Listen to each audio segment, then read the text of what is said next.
Hello, my name is Jim DeMeo and this is A Course in Miracles. Today we're looking at Lesson 74. There is no will but God's.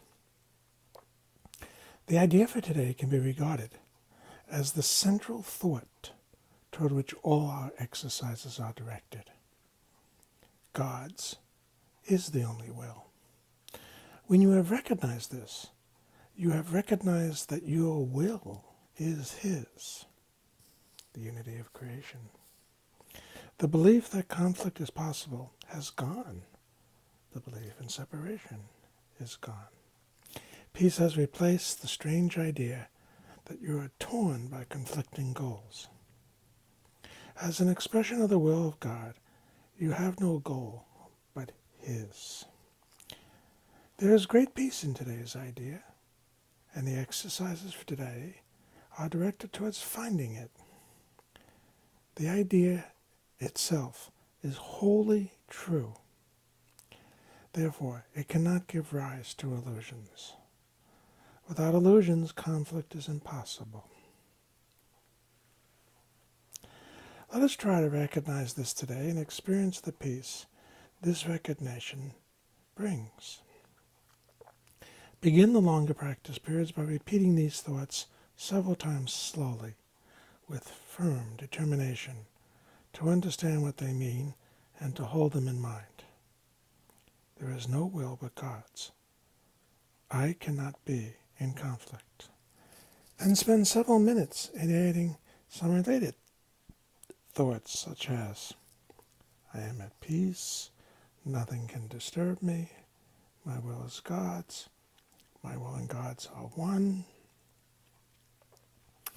God wills peace for His Son.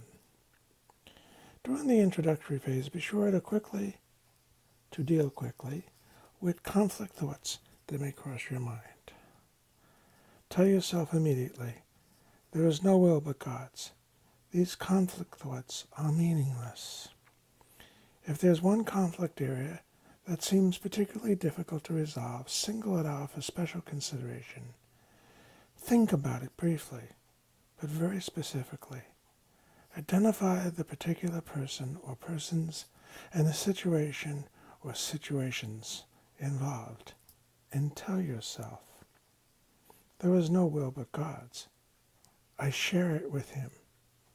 My conflicts about, fill in the blank, cannot be real. After you have cleared your mind in this way, close your eyes and try to experience the peace to which your reality entitles you. Sink into it and feel it closing about you. There may be some temptation to mistake these attempts for withdrawal, but the difference is easily detected. If you are succeeding, you will feel a deep sense of joy and an increased alertness, rather than feeling of drowsiness and innervation. Joy characterizes peace. By this experience will you recognize that you have reached it. If you feel yourself slipping off into withdrawal, quickly repeat the idea for today and try it again.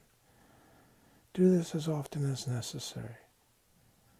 There's a definite gain in refusing to allow retreat into withdrawal, even if you do not experience the peace you seek. In the shorter practice periods, which should be undertaken at regular and predetermined intervals today, say to yourself, there's no will but God's. I seek His peace today. Then try to find what you're seeking. A moment or two every half an hour, with eyes closed if possible, would be well spent on this today. One might say that this is a recipe for anxiety, don't you think? He's not telling you that you need to go and get every conflict resolved. He is simply really saying to you, it's in the drama. It's all about the ego. It's all temporary. It's all an illusion. The other thing that I add to this is that when we realize that my will and God's will are one, we also realize that the person or circumstances we're in conflict with their will and God's will are one. So what are we fighting about? What are we contending with one another? Perception, of course. So we allow our perception about ourselves, perception about our so-called contender to be changed, where both he and I become one with our source. Is this not the power of healing? Be well. We'll talk again.